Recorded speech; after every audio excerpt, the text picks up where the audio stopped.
This is take 5. On this episode of The Wrong Way Garage, we're going to build a 3D backlit sign using 16 gauge metal. So if you like the projects we do on this channel, stick around. We'll do this together. If you're just here for the automotive content, go ahead and fast forward to that time right there. Hopefully that's where we'll get back on the stupid truck. Between now and then, let's build something cool.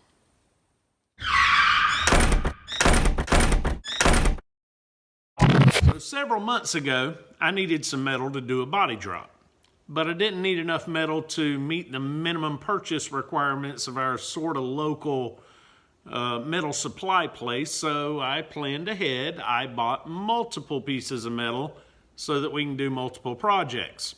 You may have seen that video. So now that the body drop is done, or at least on the cab, the bed's gonna have so much going on under the bed that we can't do a body drop video on the bed. It's gonna be incorporated into multiple videos. But now that we've got the cab body dropped, I am really itching to get started on full metal convertible. But I'm also aware that there's a few other things that we've got to do before we can get started on that, mainly make the engine run, install and build a exhaust system, stuff like that. You know, details that need to happen in order to have a drivable truck. So while I'm waiting for parts to make those things happen, I figured yesterday it was raining. Let's get started on these other projects.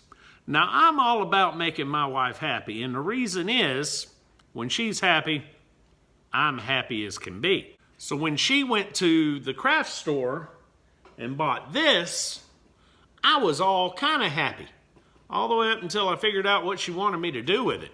Turns out she wants to put this at the entrance of our driveway. And I'm thinking, there's not even a W in either one of our names. Oh, that makes. So anyway, this thing is made of pressboard or Luan or something. It's not gonna hold up in the weather, which tells me it immediately needs to be transferred to metal. And since today's project is gonna be considerably more intricate than you would expect it to be, I figure we need to try and do this one first as a trial and error, learn from it before we do today's project, because today's project's going to use a lot of metal, and that metal is apparently really expensive. $600. So the first thing I did was I pulled this wet sheet of metal inside, and I slid some plywood up underneath it so that we didn't damage the concrete floor, lifted it up off the plywood, and then after we made the first cut, I put that fire out and went and got some sawhorses. So now that we've got the metal off the ground, we can keep cutting. Now I should point out that I'm using a plasma cutter. It's a cheap plasma cutter, but it's still a plasma cutter, and not everybody has a plasma cutter. So if you want to do something similar to this, you can do it with a jigsaw and a metal cutting blade. And honestly, you'll probably have better results than I did. I mean, when it comes down to it, I don't know what made me think that I was going to be able to cut pretty lines with this thing. I mean, I can't even color inside the lines of a coloring book, so, and I've tried. We got to clean this up now. So we're going to take a grinder to it, clean the edges up, try and smooth them out some, maybe make it a little less unpretty. Well, it's not quite as nice as I would have liked, but realistically, anybody that sees this thing's probably going to be about 20 feet or more away from it, so it'll be good enough. Now, don't forget, we're using this as a learning experience. And the first thing that we learned is the fact that I'm no Bob Ross. I mean, I can't draw a pretty line with a pencil, much less a plasma cutter. We now know this to be a fact. Next thing we learned is that even with 16 gauge, if you don't move a plasma cutter fast enough, you will end up with some heat distortion. I think it would be fair to say that there's a lot of metal missing here. There were a lot of cuts. Had this been a simple circle that was cut out, it probably wouldn't have nearly this much heat distortion. Now, I could just screw this to the wall and that would probably be happy, fine, good, and she'd be thrilled about it. But I'd like it to have a little more of a 3D effect off the wall, maybe with the sun hitting it, making shadows, something like that. And since the project we're going to do today has a 3D type effect involved in it, this would be a good time to do that. So I went and found some scrap metal, cleaned it up, bent it up, and cut it out. And I made little standoffs with it. And then I grabbed my handy dandy hole puncher and punched some holes in it so that we could spot weld it to this, whatever you want to call it, the M.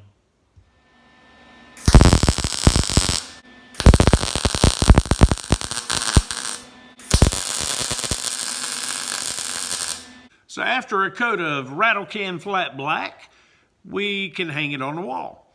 And from that point, I realized that the black sign or logo or whatever you want to call it doesn't mesh well with the black shadow.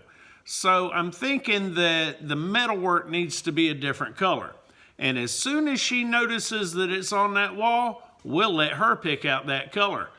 Then it'll be a group project. Yay! So now that we're done with our learning experience, we can get back to the project that we're here to do. What did we learn? Well, we learned that I'm not Bob Ross. We also learned that a plasma cutter will cause heat distortion even on 16 gauge metal. We sort of already knew that. More importantly, we learned that a 3D object needs to have some sort of color separation. Now for this project, we're going to need a 3-inch wide strip of metal to go around the perimeter of the sign. Then we're going to need 3 rather large circles of sheet metal. Now, don't let it be said that I can't be taught, because I can. It just usually takes me a little while. But I decided we were going to use a jigsaw rather than the plasma cutter. Let's see if we can't get some better looking results from our cuts on this. My table isn't exactly flat. This would be easier on the concrete, but I covered that in a previous video, so we're going to try not to mess up the floor any more than we have to. We'll do the best we can with what we got to work with. So there's a lot more welding in this video than you would expect there to be. So let's go ahead and do one of those hurry up, make it happen time-lapse things. And meanwhile, I'll look around and see if I can find some music. I don't know.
This music ain't working for me.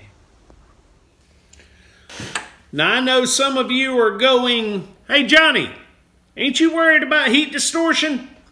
And the answer is yes, but at the same time the answer is no. Have you seen any of my videos? And the reason for the yes is because 16 gauge is easily distorted just like any other thin metal. But the answer is no, because I know what's coming up pretty soon in this video. I also realized that grinding can cause heat distortion. And I've never made any qualms about the fact that I am a way better grinder than I am a welder. I can weld something, I can make it hold, I can get full penetration, I can do a good weld.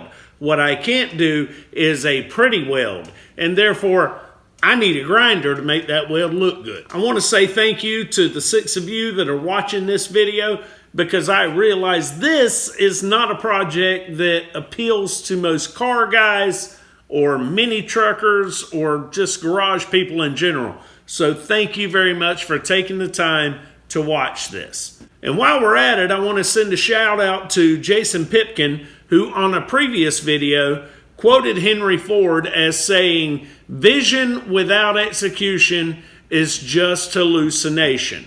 And thank you very much. I've had this plan for several months, but wasn't real sure if it fit in on the channel, sort of like my lighting video I did a while back.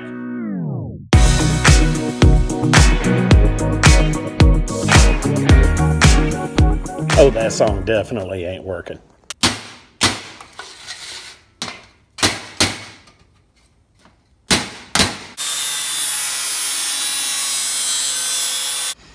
All right, got a quick gripe. There are some people out there who are going to Amazon, finding a listing, and then turn around and relisting that same item on eBay. Then when you, or in this case me, orders the item, they turn around and place the order from Amazon and have it shipped to you as a gift. Now that's actually kind of brilliant, because they make $4 off the thing simply by charging $4 more, and all they got to do is make an extra transaction on the computer, and they're not stocking it. It's a brilliant concept until Amazon sends your 5-inch stencils, and when they show up, they're actually 4-inch, because now you got to go through eBay and a third-party person to get it swapped out through Amazon, and that's a pain in the butt, and that ticks me off pretty good. So at some point, we just gave up and said, you know what? We'll download some stencils off the interwebs and cut them out and make them ourselves, and that's what happened here.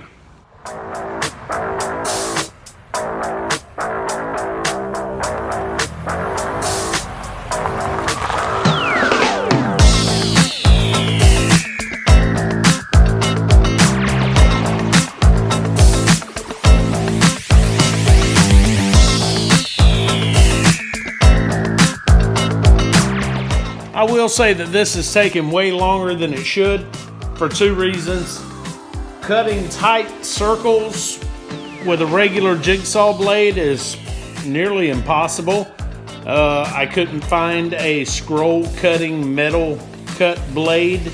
The other reason is because for some reason DeWalt feels the need to allow the blade to pull forward like this, which means that every time you turn around, it's out of the groove, and you end up bending the blade.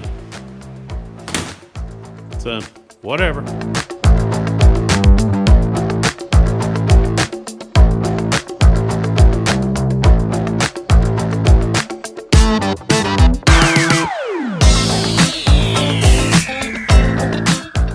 I like that one, just not for this video.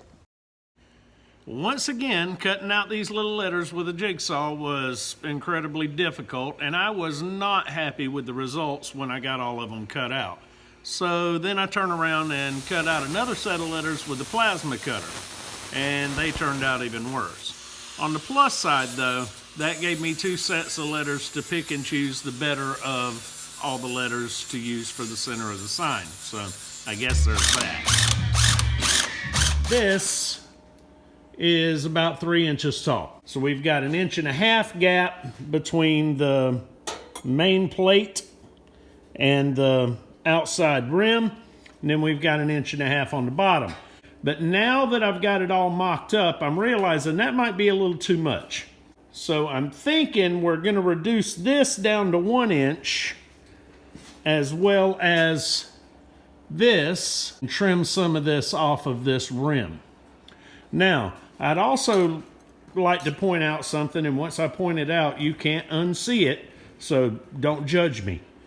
But anytime you're using a stencil, lay your stencils out, tape them together, measure it length to length, find the center, and that is your center. You can't say this is 3 letters, therefore the center of the A is the center, because the W is wider than the A and the Y, and that makes the whole stencil shift this direction, which is wrong. I'll be honest with you though, I am not about to throw this big piece of metal away and redo it. So we're stuck with what we got, and I think it'll turn out okay when it's all said and done. All right, so I grabbed my free table that found on the side of the road, set it up so I can get a better look of what this looks like. I've decided that I like this 3-inch gap because that gives it more of an industrial look. Whereas if we take this and shorten it up, that's probably going to give it more of a made in China kind of look, which is not what we're after. It turns out that what I didn't like about this was how far this sat off this back plate. So I reduced the gap here. This is a 1-inch gap instead of a 1.5 inch. This is a lighted sign, so we want light to come out from around the back side of the sign. Gives it more of a 3D effect. A project like this, you start with a vision, start building. As the project starts coming together, you realize what kind of modifications need to be made in order to make this fit your vision. And we're getting there. Again, I want to send a big thank you out to Clint over at Clint Street Machines. He did an absolutely riveting video on these little things. These are nutserts or threaded insert rivets. I don't think this is what they were intended to be used for, but this is what we're going to use them for. I got my tool at Harbor Freight. Unfortunately, Harbor Freight does not sell additional rivets, and neither does my local Lowe's, so I had to go to eBay to get some additional rivets. Now, I got a nipple and cut them to length, inserted the nutsert in the end of it, and tightened it up. So now we can weld this to the back plate and then screw the sign to the nipples to hold it off of that back plate. Want to know why so many of my videos have time lapse? Because I like to listen to music. And I got to stop the music every time I do something that requires audio. So I eyeballed this and tried to center it up as best as possible. Then I put another piece of metal up underneath the back plate to make sure that it doesn't create another fire. So we'll see what happens.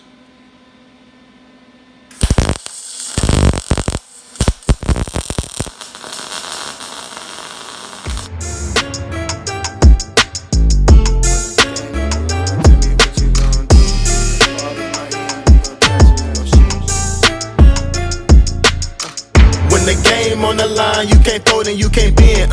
Y'all be playing it safe and I be going for the win. Remember back when they was doubting on the kid. Now they tuned in cause my game too legit. Stayed down, remain humble and I made it work.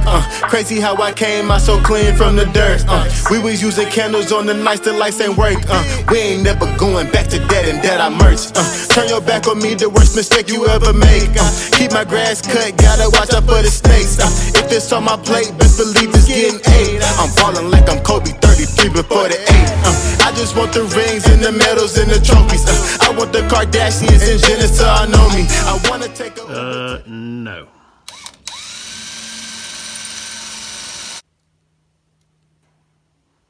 Alright, so we all know I'm not a professional anything. So I probably shouldn't use the word pro tip. But I can speak from experience. So I guess I just got the tip. I'm going to give you the tip. Is that okay?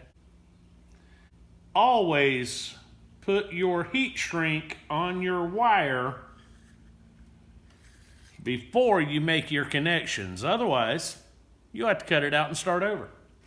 You can critique my twisty style of wire connection and my soldering all you want. Fact of the matter is, I don't care. I need a new soldering gun.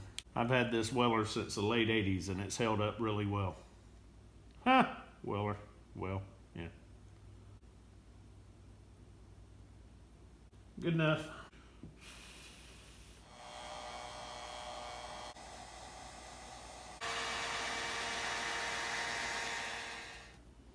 Never gonna give you... Oh, wait. That's probably copyrighted. This is gonna be a whole bunch of wasted video because it's all gonna get cut into little clips.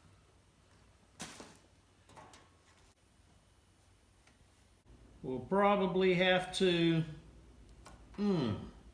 that hurt, just doing that. I did not want to do that. But we'll have to find a way to waterproof this after the fact because I'm assuming it's got a little air gap right there. Alright, I've decided that we need to go ahead and make this connection before we put that last string of lights on. But you've seen this one time. There ain't no point in you watching it again. But we will go ahead and test all these lights before we solder this connection. Oh yeah. Now I had intended to wrap both sides of this rail with this light. But then I got this spot and this spot, all of them except for that one, because these rails aren't straight. I got them too close to the bolt holes that's going to hold the sign to the wall.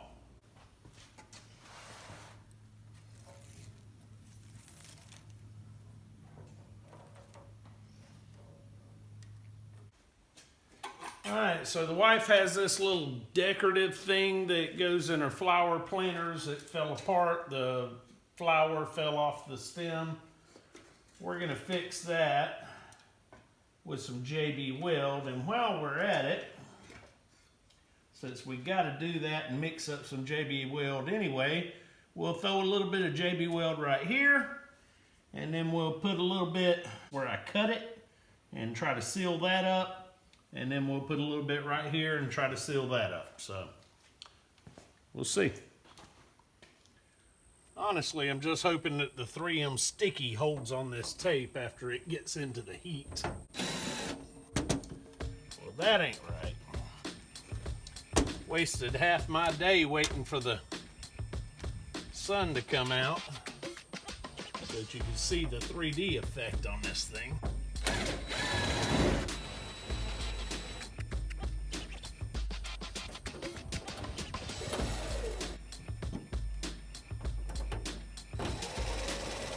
One of these is a different size because I broke this 632 on the crimp tool trying to over tighten it. So.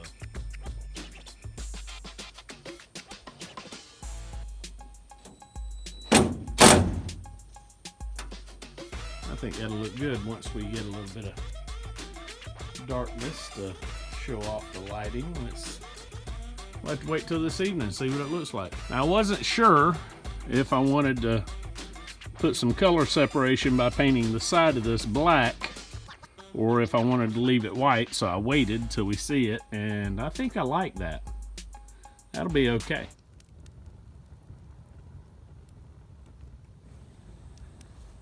I don't know. Kind of sucks though because it's probably one of the coolest things I've ever built, but nobody's gonna see it because, well, let's face it, it's a boring video. But I like it. I like it a lot.